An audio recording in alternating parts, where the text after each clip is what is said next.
In this tutorial, we're going to learn how to make this magical text. I really wanted to make it feel like this text was just kind of floating, being held in the air by magic. So I wanted this kind of like cross between like randomness and also something that felt like it was kind of like had tension to it. Thankfully, Autograph has a perfect feature for this, the Wiggly Selector in text. I'm going to open up this comp 9b, which is just plain old make text, just boring, unanimated, plain make text. If I select this, I've already added a couple of different animators for us. I added one that has position and spacing, and it has not been changed, and also one that has rotation, which has not been changed. Actually, I need to take the amount values to 1. Those are the defaults. There we go.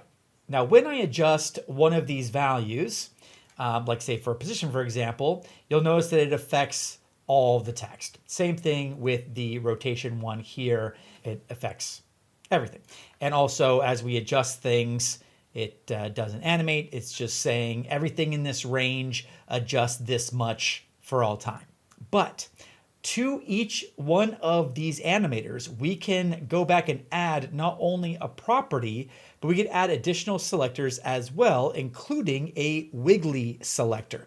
So again, from this drop-down menu, you don't have those choices. You only get them once you've created an animator, and then you could add this to an existing animator. So I'm going to add a Wiggly selector to position and our position spacing, or letter spacing. So now as I move this, you can see that we are getting a little bit of randomness in our position of our letters and in our letter spacing. Now this felt a little bit too much like just kind of like a generic wiggle to me. I wanted this to go slower, much slower. So I took down the frequency to 0.4.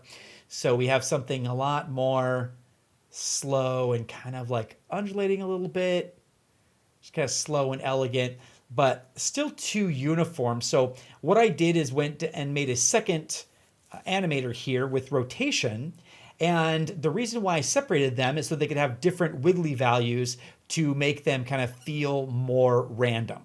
So on the rotation animator, I'm going to click this icon and add a Wiggly selector to it as well. I'm also going to take down the frequency here to 0.6.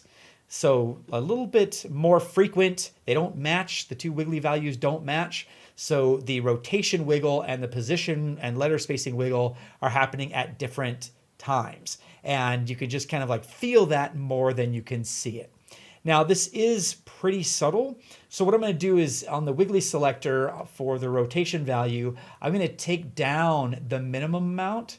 And I'm going to keep pulling this down until I can really see a difference in my text. And then the max amount, I'm going to do the same thing. I'm going to really crank it up until I see some variation.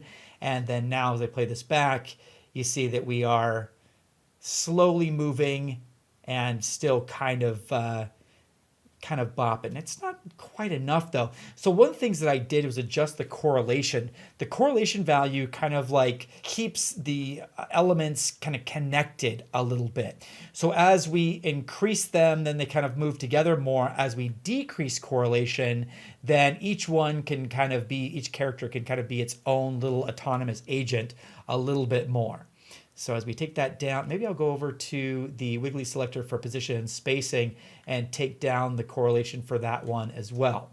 And so now we start to feel like we have some randomness in the movement here, and also that each character kind of has a mind of its own, has its own magical force keeping it up.